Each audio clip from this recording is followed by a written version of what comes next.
Œuvre choisie de Mao Tse-tung, tome 4. Période de la Troisième Guerre civile révolutionnaire. Manifeste de l'Armée populaire de libération de Chine. Octobre 1947.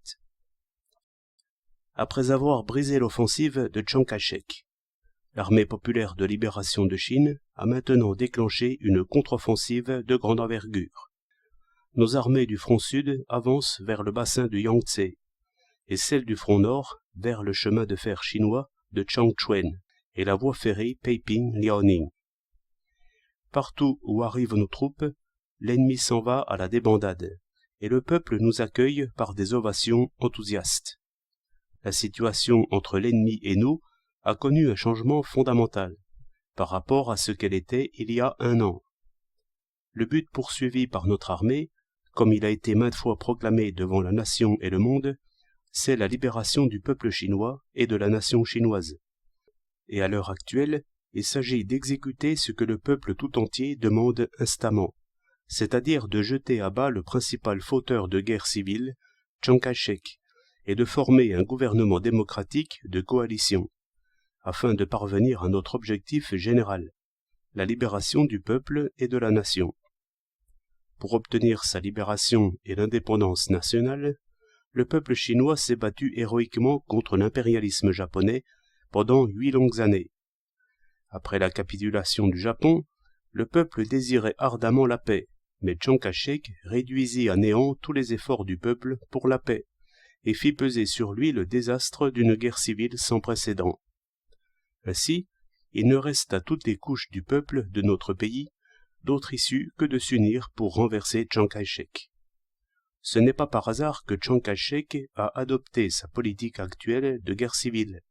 Celle-ci est l'aboutissement inévitable de la politique antipopulaire que lui-même et sa clique réactionnaire ont constamment suivie. En 1927 déjà, Chiang Kai-shek trahit dans son ingratitude l'alliance révolutionnaire entre le Kuomintang et le Parti communiste, ainsi que les 3 principes du peuple révolutionnaire et les 3 thèses politiques fondamentales de Sun Yat-sen. Dès lors, il institua une dictature, capitula devant l'impérialisme et mena la guerre civile pendant 10 ans, ce qui entraîna l'agression des bandits japonais. Dans l'incident de Xi'an, en 1936, le Parti communiste chinois rendit le bien pour le mal et, agissant d'un commun accord avec les généraux Chang Sui-liang et Yang Hao-cheng, fit relâcher Chiang Kai-shek dans l'espoir qu'il se repentirait, ferait peau neuve et se joindrait à la lutte contre les agresseurs japonais. Mais une fois de plus, il se montra ingrat. Il resta passif dans la lutte contre l'envahisseur japonais, s'employa activement à réprimer le peuple et témoigna d'une haine farouche à l'égard du Parti communiste. Il y a 2 ans, en 1945, le Japon capitula, et le peuple chinois pardonna encore une fois à Chiang Kai-shek, exigeant qu'il mette fin à la guerre civile qu'il avait déjà déclenchée, qu'il réalise la démocratie et s'unisse avec tous les partis pour la paix et la construction nationale.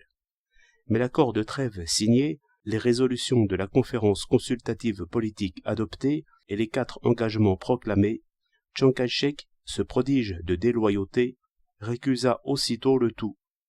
À maintes reprises, le peuple se montra patient et conciliant, dans l'intérêt du bien commun, mais, aidé par l'impérialisme américain, Chiang Kai-shek était décidé à lancer contre le peuple une offensive générale d'une envergure sans précédent, au mépris du sort du pays et de la nation.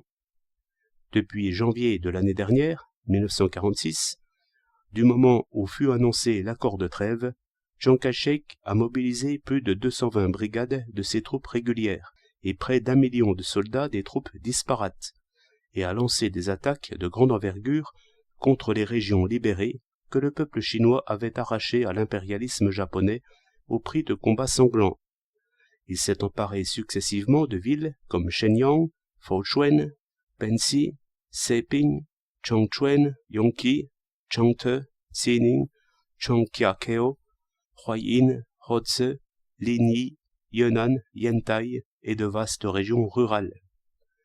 Partout où elles vont, les troupes de Chiang Kai-shek massacrent et incendient, violent et pillent, pratiquent la politique de tout brûler, tout tuer et tout piller. se conduisant exactement comme les bandits japonais. En novembre de l'année dernière, Chiang Kai-shek convoqua la pseudo-Assemblée nationale et proclama la pseudo-constitution. En mars de cette année, il expulsa des régions du Kuomintang les délégués du Parti communiste. En juillet, il décréta la mobilisation générale contre le peuple. À l'égard du juste mouvement populaire qui se développe dans les différentes parties du pays contre la guerre civile, la faim et l'agression de l'impérialisme américain, comme de la lutte pour l'existence engagée par les ouvriers, les paysans, les étudiants, les citadins, les fonctionnaires et les enseignants, Chiang Kai-shek adopte une politique de répression, d'arrestation et de massacre.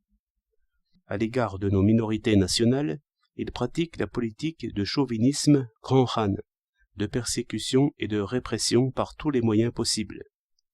Dans toutes les régions placées sous la domination de Chiang Kai-shek, la corruption règne, les agents secrets font la loi, les impôts sont innombrables et écrasants, les prix montent en flèche, l'économie est en faillite, toutes les affaires languissent, l'enrôlement forcé et la réquisition des céréales sévissent, des griefs se font partout entendre.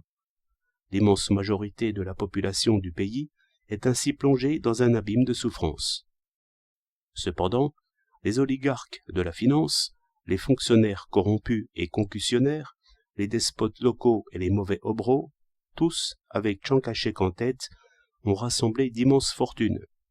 Ces fortunes, Chiang Kai-shek et ses semblables les ont amassées à la faveur de leurs pouvoirs dictatoriaux en commettant des exactions et en servant leurs intérêts privés sous le couvert des intérêts publics.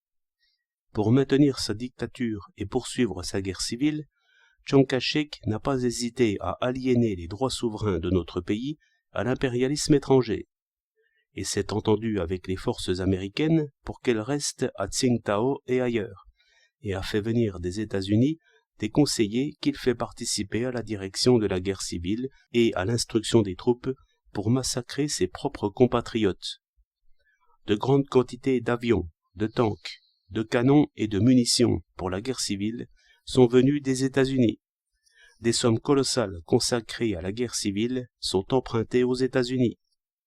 En reconnaissance des faveurs qu'il a reçues de l'impérialisme américain, Chiang Kai-shek lui a cédé des bases militaires et des droits de survol et de navigation, a conclu avec lui un traité commercial d'asservissement et a commis d'autres actes de trahison, tous bien pires que ceux de Yuan Shikai. En un mot, les 20 années de domination de Chiang Kai-shek n'ont été que trahison, dictature et lutte contre le peuple. Aujourd'hui, l'immense majorité des Chinois, qu'ils soient du nord ou du sud, jeunes ou vieux, connaissent les crimes monstrueux de Chiang Kai-shek et espèrent que notre armée passera rapidement à la contre-offensive pour le renverser et libérer toute la Chine. Nous sommes l'armée du peuple chinois et, en toute chose, nous faisons nôtre la volonté du peuple chinois. La politique suivie par notre armée reflète les revendications urgentes du peuple chinois. Elle comporte principalement les points suivants. 1. Unir toutes les classes et couches sociales opprimées. Ouvriers, paysans, soldats, intellectuels et commerçants. Toutes les organisations populaires, tous les partis démocratiques, toutes les minorités nationales, tous les ressortissants chinois à l'étranger et autres patriotes. Former un front uni national, renverser le gouvernement dictatorial de Chiang Kai-shek et constituer un gouvernement démocratique de coalition. 2. Arrêter, juger et punir les criminels de la guerre civile, Chiang Kai-shek en tête. 3. Abolir le régime dictatorial de Chiang Kai-shek, réaliser la démocratie populaire et garantir au peuple la liberté de parole, de la presse, de réunion et d'association. 4. Abolir les institutions pourries du régime de Chiang Kai-shek, éliminer tous les fonctionnaires corrompus et concussionnaires et établir un gouvernement propre et honnête. 5. Confisquer les biens des 4 grandes familles de Chiang Kai-shek, de T.V. Soong, de H.H. Kung et des frères Chen, ainsi que les biens des autres principaux criminels de guerre. Confisquer le capital bureaucratique, développer l'industrie et le commerce de la bourgeoisie nationale, améliorer les conditions de vie des ouvriers et des employés et secourir les sinistrés et les indigents. 6. Abolir le système d'exploitation féodale et appliquer le système de la terre à ceux qui la travaillent. 7. Reconnaître le droit à l'égalité et à l'autonomie des minorités nationales sur tout le territoire chinois. 8. Répudier la politique étrangère de trahison du gouvernement dictatorial de Chiang Kai-shek, dénoncer tous les traités de trahison nationale et refuser de reconnaître toutes les dettes contractées par Chiang Kai-shek avec les pays étrangers durant la période de la guerre civile.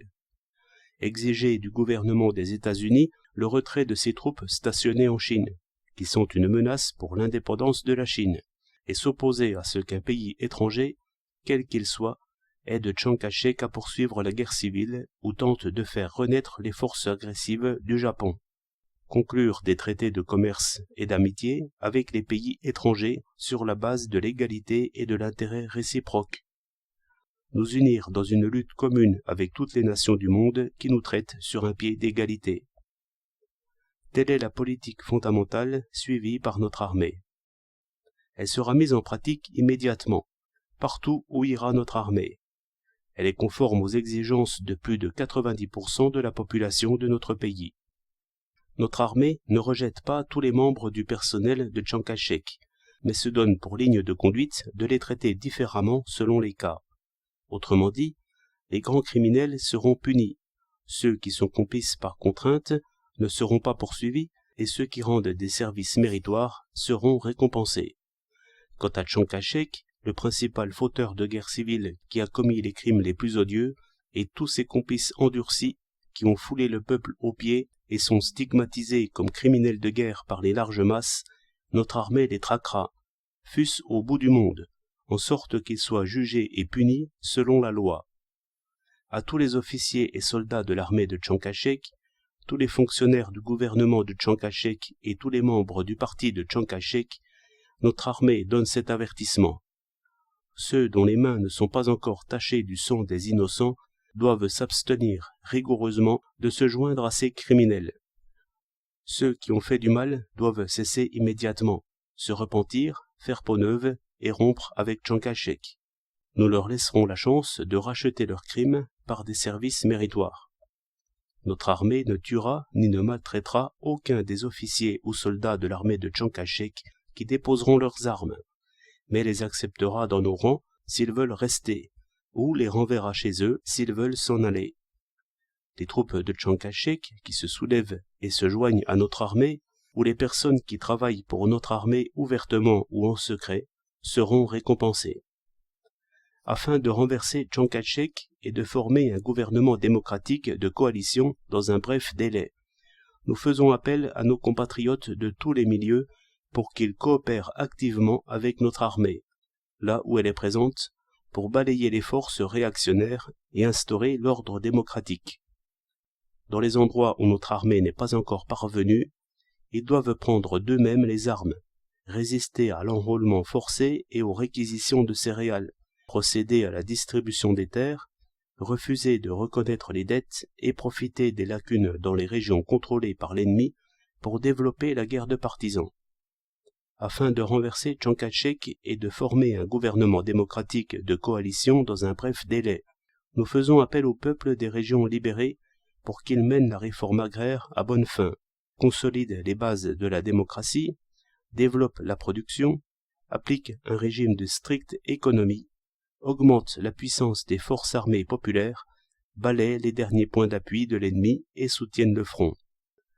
Camarades commandants et combattants de notre armée, la tâche la plus importante, la plus glorieuse dans l'histoire de la révolution de notre pays, repose sur nos épaules. Nous devons redoubler d'efforts pour accomplir cette tâche. Nos efforts décideront du jour où notre grande patrie émergera des ténèbres et où nos chers compatriotes auront une vie digne de l'homme et choisiront un gouvernement selon leurs vœux. Tous les officiers et soldats de notre armée doivent se perfectionner dans l'art militaire, avancer hardiment dans une guerre où notre victoire est certaine, et anéantir tous nos ennemis résolument, radicalement, intégralement, totalement. Ils doivent tous élever le niveau de leur conscience politique, se rendre habiles à anéantir les forces ennemies comme à éveiller les masses, s'unir intimement aux masses et développer rapidement les nouvelles régions libérées pour en faire des régions bien consolidées. Ils doivent renforcer l'esprit de discipline et exécuter résolument les ordres, appliquer notre politique, mettre en pratique les 3 grandes règles de discipline et les 8 recommandations, réaliser l'unité de l'armée et du peuple, l'unité de l'armée et du gouvernement, l'unité des officiers et des soldats et l'unité de toute l'armée. Aucune infraction à la discipline ne sera tolérée. Tous nos officiers et soldats doivent toujours avoir présent à l'esprit que nous sommes la grande armée populaire de libération, les troupes dirigées par le grand parti communiste chinois, à condition que nous observions constamment les directives du parti. Nous sommes sûrs de la victoire. À bas Chiang Kai-shek, vive la Chine nouvelle!